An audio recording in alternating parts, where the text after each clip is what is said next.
Nous, au niveau de notre mouvement Agissons pour la Guinée, on se veut être républicain, légaliste. Nous sommes surtout attachés aux principes de démocratie, même si ces principes, aujourd'hui, sont sérieusement remis en cause dans notre pays. C'est pour cette raison, suite à un communiqué qui avait été pris par le ministère de l'administration du territoire et de la décentralisation, interdisant les mouvements politiques qui n'ont pas l'autorisation d'exercer sur le terrain, on a pris l'initiative aujourd'hui, en tant que citoyen guinéen, respectueux des principes, comme je l'ai rappelé, de droit, de venir soumettre, bien entendu, à ce département qui régit le fonctionnement des partis politiques, des mouvements politiques, des ONG et des mouvements associatifs de notre pays, dans le but, bien entendu, d'être légalisés. Donc, c'est pour cela que nous sommes venus déposer cette demande. Elle a été déposée, la demande d'autorisation au ministère, et en réponse, on a eu un récépissé. Et dans un délai de 2 semaines, le département de l'administration du territoire et de la décentralisation va nous dire oui ou non si nous remplissons les critères qu'il faut pour être permis d'exercer sur le terrain. Notre objectif, encore une fois, ce n'est pas de créer des problèmes déjà qui existent dans le pays, mais c'est de participer sainement au débat public et politique de notre nation. C'est de contribuer à faire changer les choses. C'est surtout de contribuer aujourd'hui à faire sortir la Guinée dans la phase critique, bien sûr, qu'elle est en train de traverser. C'est ça notre objectif. C'est vrai que beaucoup de gens, depuis qu'on a annoncé qu'on allait venir déposer notre demande d'autorisation, qui nous ont dit, à partir du moment où le chronogramme qui avait été fixé pour le respect de la date, de la durée de la transition, pratiquement n'est pas respecté, et que la date du 31 décembre 2024 est complètement derrière nous, et qu'il y a certains partis politiques qui ont dit qu'ils ne vont plus reconnaître les institutions de la transition, pourquoi vous allez vous livrer à un exercice qui va consister à demander, disons, une autorisation à des organes non reconnus? Nous nous disons au niveau de notre mouvement Agissons pour la Guinée que l'État, c'est la continuité. C'est ça. Il peut souffrir d'un problème de légitimité, mais pas forcément d'un problème de légalité.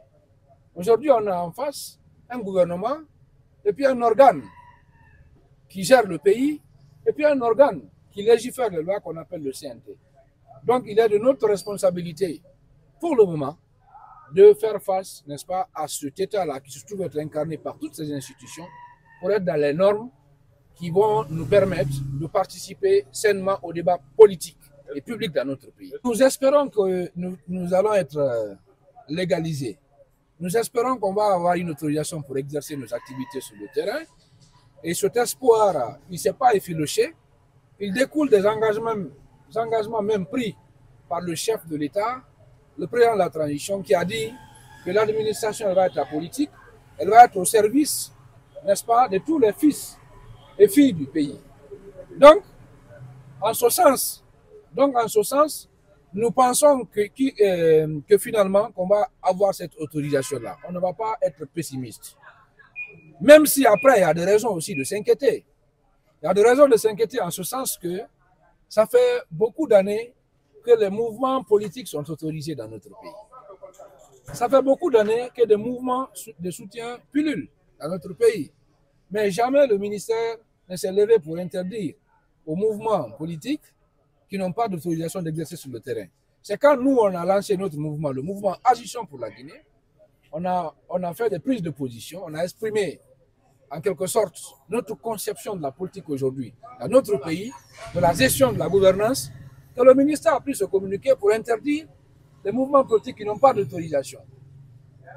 Donc, certes, ceux qui doutent, ceux qui ont peur de voir le ministère nous refuser disons, cette autorisation, certes, ils ont cette peur-là, c'est une peur que nous partageons, c'est une inquiétude que nous partageons, mais sauf que on n'est pas pessimiste, en ce sens que nous sommes dans un pays qui est aussi géré par les lois. Et la loi, elle est erga omnes. La loi, elle n'est pas individuelle, elle n'appartient à personne. La loi n'est pas le ministre, la loi n'est pas le gouvernement, elle est faite pour tout le monde.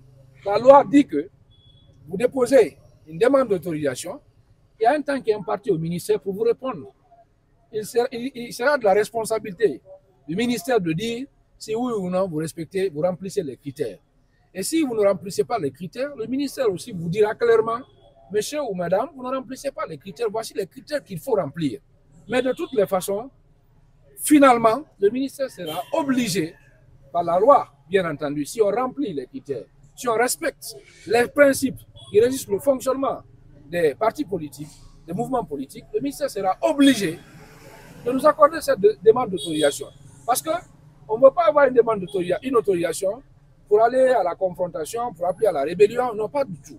On veut juste être légaliste.